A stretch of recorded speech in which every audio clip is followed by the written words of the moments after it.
Hello and welcome to NPS Now, your source for news and information about Norfolk Public Schools. I'm your host, Karen Tanner. And with me today is two special guests. We have Dr. Elsie Harold Lands, our Senior Director for Student Support Services, and Adira Hewitt, an 8th grader at Ruffner Academy, who's also a part of the Student Advisory Council. And that's why we're here today. So welcome to NPS Now. Thank you. Thank you. Great to have you on the show. And I'd like to start off this show about sharing what this Student Advisory Task Force is. So I'm going to ask you, Dr. Lands, what is the Student Task Force and how does it relate to strategies? This is a long question. How does it relate to strategies for preventing harassment in our schools? The Student Task Force is a group of students who's been working with us for the last year or so, and we brought a group of students together to try to get the student voice in terms of sexual harassment and disability harassment. And what we do is work and talk about different strategies from the students' perspective about how we can work within our schools and our communities to improve climate and to make sure that there is an increased awareness regarding those two areas. So how were the students chosen? The students were selected by their administrators in their schools as well as their school counselors. So they were selected and then names were forwarded to us so that we would have representatives from our secondary schools. Okay, so it's pretty much secondary. What grades are we specifically talking about? The opportunity was available to students from 6th grade to 12th grade. Okay, now is this task force open to students to join, any type of students to join? Yes, we're always looking for additional members, and while we originally had students that were recommended, we would welcome and invite other students to join us. Okay, and so how did you get involved with this, Adira? My English teacher actually called me one day after I got home from school and said that one of her 7th graders couldn't make it and she wanted to know if I would like to fill in the seat. So what do you, okay, go ahead. And I like to involve myself in the activities that are handed to me because they're mostly fun. So I figured it'd be a good idea. So what do you think about it so far? It's a really good idea. I like the idea of involving the students and stopping the harassment. So they meet, what, monthly? It varies. We have usually 3 to 4 meetings per year, and it just depends on the opportunity and the activity and some of the strategies that we've talked about, and most importantly, the student schedules. So what happens at some of these meetings with the students? We have an opportunity to talk and have candid conversations about things that the students may experience within their schools related to sexual harassment, bullying, disability harassment. We have conversations. There are small group settings where we have an opportunity for them to do activities. We've also had an opportunity where parents participated and provided input during the sessions. So what are some of the specific ideas that the students have come up with? Well, one of the ideas was to actually have an opportunity to come visit the Channel 47 and to learn more about this type of what works in the schools and how we could get information out to our community and to our schools related to the topics. But we've also talked about different things related to social media. The students have provided all sorts of different ideas about campaigns and assisting us with print material as well that would make students and staff members more aware about these particular issues and coming up with ways that we can work to prevent and reduce them. And for you, Adira, what are some of the issues or thoughts that were in the forefront of your mind with this task force?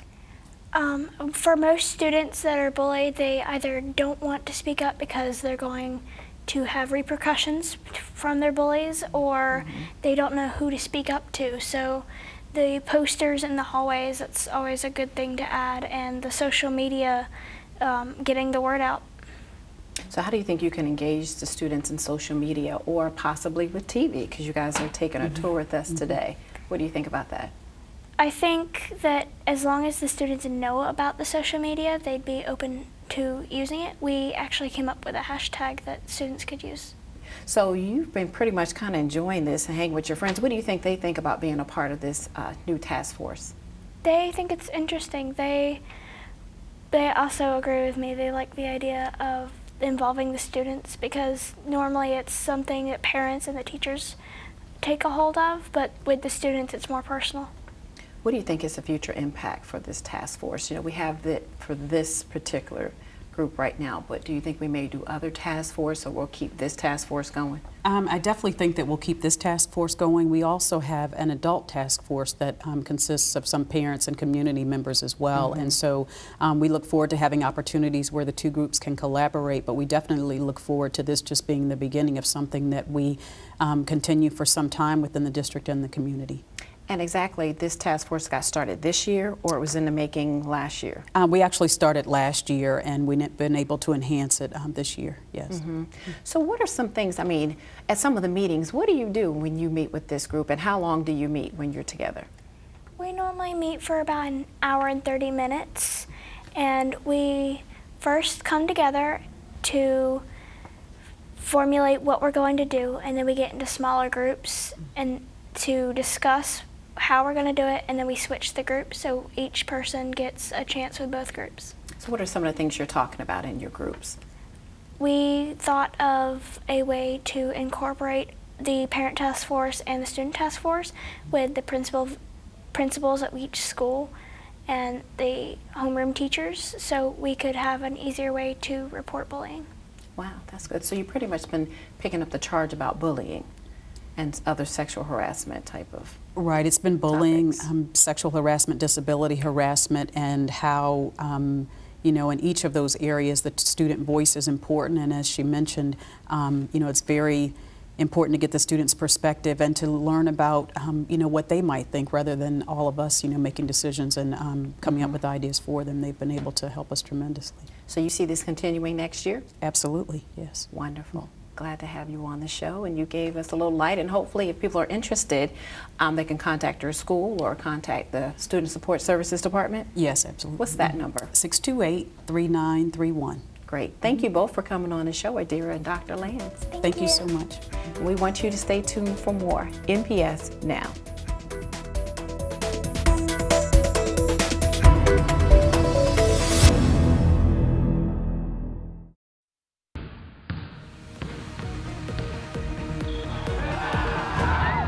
Welcome back to NPS Now. I'm Steve Sutmiller, Senior Coordinator of Athletics. Today we have Larry Gordon, Head Baseball Coach at Maury High School, and we have Matt Smith, the owner of Hampton Road Sports Academy. Welcome. Thank you. All right, we got you two in here to talk a little bit about baseball. All right. So, Coach, we're going to start with you. Talk a little bit about yourself, where you coach, and how long you've been with Norfolk Public Schools. All right, my name is Larry Gordon, obviously. I started with Norfolk Public Schools, in 2008. I was assistant varsity coach over at Norview for 4 years. And then I came over and became the JV coach at Maury.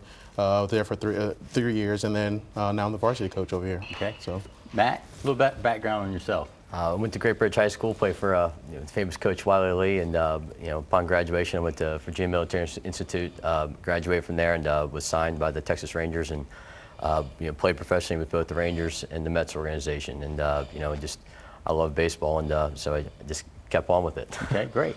All right, Larry, let's start with you. Talk about you've coached at the JV level, the high school level, and the varsity level now, and we want to really focus on our middle school program. So, tell us a little bit about how that middle school program is benefiting the high school programs now. the biggest thing I think is that it's providing a better foundation for when we get them actually at the JV level. I know in the past, when we didn't have that, it was more of a, kids are coming straight from recreational ball. And the fundamentals, mechanics, things like that just weren't there. At least now, when as the middle school program's grown, I think they're getting a little bit more experience, obviously, especially being on the big field. Because again, obviously, at the middle school, they were been playing on the smaller field. Right. Now that they're playing on the big field, that experience alone is pretty much a difference maker in regards to getting them at the JV level, and then actually honing their skills and things like that. Matt, we've had middle school baseball. One of your guys that taught you, Townie Townsend, was the first coach. So that's some memories right there. Yeah. So we were able this year to bring a group of middle school players over to your facility. Talk a little bit about what you tried to do that day for us.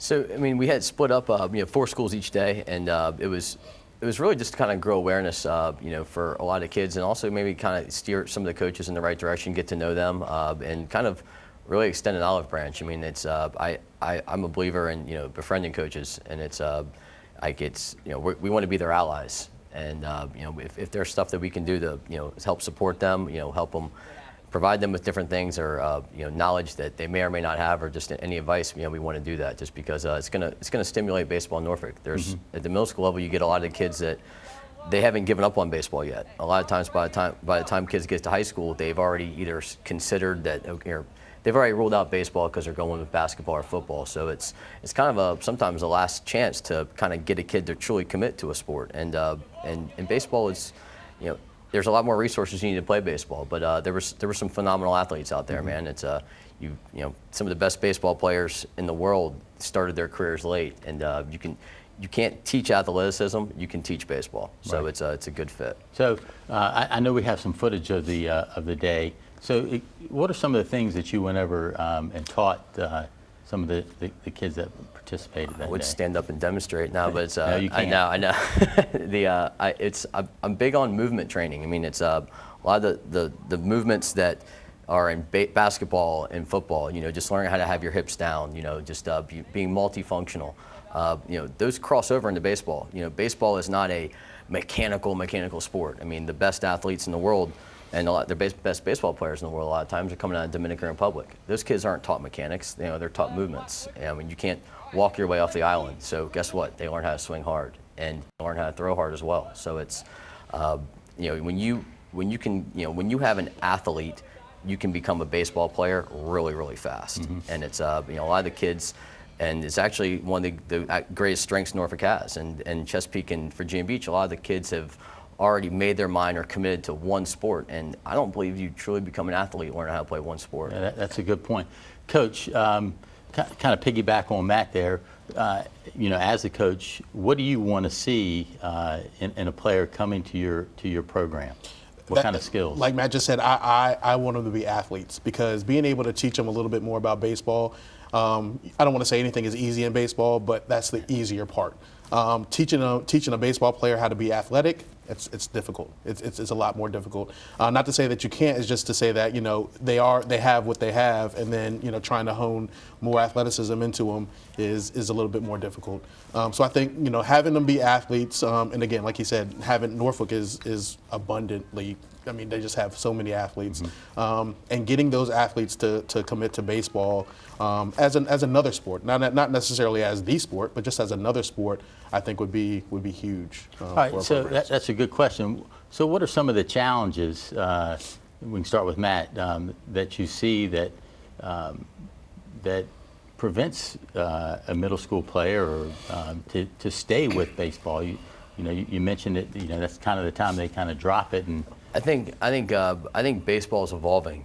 I think baseball, there's kind of there's an old school mentality in certain areas that I mean, it's like you can't cheer, you can't have fun. I mean, baseball, you see guys celebrating home runs now and getting on second base and just stuff like that. I mean, it was kind of considered a stuffy sport, and I can see how it would turn kids off. And but that's not how it really is. And I think that when kids can see something visually, that it can be and as well as also hear audio, they're gonna have a chance to actually get to know that sport better. And I mean, I feel like that a lot of kids don't necessarily watch a lot of baseball on TV anymore. There's a lot of other things to do. So I mean, it's critical that the young coaches out there really take an active interest to maybe show them other resources. Hey, show them a YouTube video of one of the best players doing something, because that's how things really get equated to muscle memory, especially at that age. It's a lot easier to watch a video than make them go read a book. Okay, Larry, anything to add to that? I think the biggest thing, as far as Norfolk is concerned, is awareness. All right, making sure that the kids who are coming through the rec leagues, they know that their A is something to strive for at the middle school level, and then from the middle school level going to the JV program. And I think us as coaches, especially at the high school level, if we are able to, get our faces out there a little bit more to say, hey, this is something that you can do as well. A lot of the basketball coaches, they also do AAU travel, doing things like that. They get their faces out there. The kids, oh yeah, I want to play for that guy, or whatever the case may be. I think the awareness part of it can be a huge deal as far as Norfolk is concerned. Okay. All right. So, kind of to wrap this up a little bit, what can our middle school coaches do now to to prepare in season, during the season, and to keep baseball going for that student athlete to the high school level? What are some of the things they need to do? I think one of the biggest things is well, communication with, whatever middle school you're in and whatever high school they're feeding into as well. I've been, me at Maury, I've been trying to, kind of get with the coach at Blair, because I know, 75% of those kids come to Maury. So being able to work together and say, hey, bring your kids out, to a practice, a high school practice. Let them see, what we do at the high school level as well. And I think that'll, again, I think that will help the kids say, okay, yeah, this is something that I definitely want to be a part of. If not just for the spring season, maybe even more. Obviously baseball has become a year-round sport for the most part. And again, not to discredit any other sports, but if the kids see that baseball is a program that they can do and they can kind of commit to, I think that would be a great thing. Okay, Matt, anything to add to that? What can the coaches that you saw, what are some of the things that they can continue to carry on? I think that just to give kids a second chance at that age, and I know every coach has their own own rules and whatnot, and it's up to the player to obey those. But I feel like it's real easy to get if a kid gets turned off because a coach maybe gives him an ear and gives him a tongue lashing, and don't make it so that they jump to another sport and never come back. I mean, show them that, hey, there's a sacrifice, but hey, we're not turning you away just because you messed up once. And I feel like everybody messes up, and baseball is a game of failure, and that's why it's real hard for a lot of those kids to deal with. Baseball, you get paid to fail.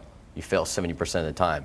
If I shoot 30% from 3, okay, decent. If I make 30% of my layups, I'm terrible. Or miss, Right. In baseball, you're considered a huge success if you succeed 30% of the time. And it's a tough thing for kids of that age if they haven't been educated along the way to understand that you're going to fail more than you succeed, and that's okay. So it's just growing awareness of that is hard. All right, got a lot of good information. We can go on for a long time, but we want to bring you back to continue this discussion, so we can continue to move baseball forward in Norfolk. So that's the goal, and that's where we want to. We need your assistance with that. So thanks for being here today. Thank you. Man. Thank you. Appreciate it. More NPS Now after this.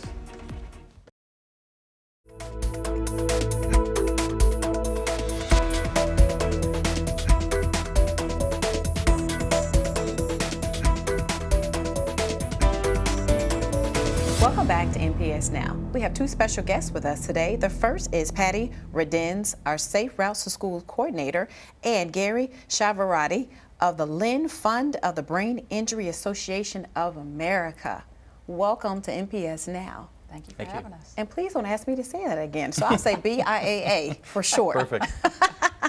This is National Bike Month for May, and on May 4th, we'll be celebrating Bike to School. So tell us a little bit about that.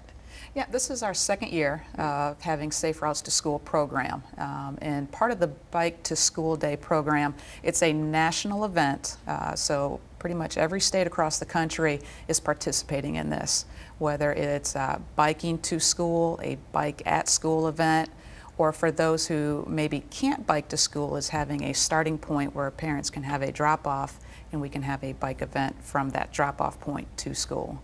So like for some of the schools, my daughter came home with her helmet and she was so excited, but she already knew how to ride a bike. But it was interesting to hear the stories of her classmates of not having to learn how to ride a bike for the first time. So what are some special things or unique things that some of the schools are going to be doing? Right. Well, we can never assume that everybody knows how to bike or has the same groundwork or framework of bicycle education. So what we're doing is we're incorporating bicycle safety into the physical education classroom, and kids are learning how to wear a helmet properly. So if they're getting on a bike, they're always wearing a helmet, hopefully.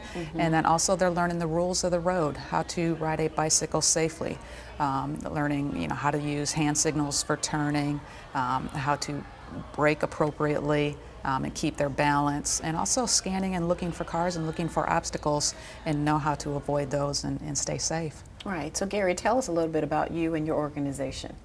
Well, I started it back in 1997 with the Brain Injury Association of America, Thank you. You're welcome. Should have had you say that. I'll stay with BIA also. BIA, But what happened was my wife had sustained a head injury at a car bus accident in Singapore. We were stationed there while I was in active duty in the Navy.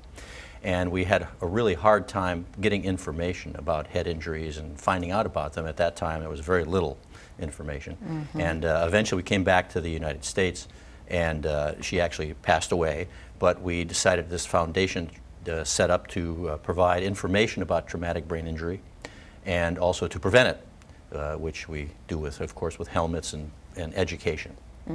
So why do you think it was important to connect with Patty to bring this information to our schools? Well, I found that there's a lot of organizations out there that deal with these various issues, but they never talk to each other. So it was an opportunity to have a couple of organizations actually work together and partner.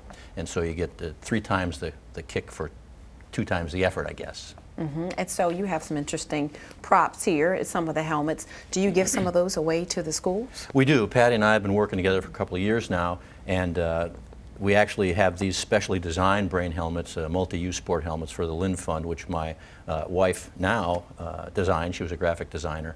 Oh, wow. And we had another friend who was a medical illustrator make the blank, and we've given away in about, I guess 13, 14 years now, we've given away about 25,000 helmets. Wow, that's a lot of helmets. So A lot of what's prevention, special? I hope. Yeah, yes, exactly. What's particularly interesting about this helmet and special about it? Well, it is multi-use, so you can wear it for bicycling, skateboarding, any non-motorized sport that you'd have normally in the city. And the kids seem to like it. We originally designed it because we saw kids in our neighborhood over in the Colonial Place part of Norfolk with not wearing helmets, but not only that, but a lot of them dangling helmets on their handlebars, which means the parents thought they had their helmets on, and because they did when they left the house. So we decided what would appeal to about 12, 13-year-old boy, because we figured that was the hardest to deal with.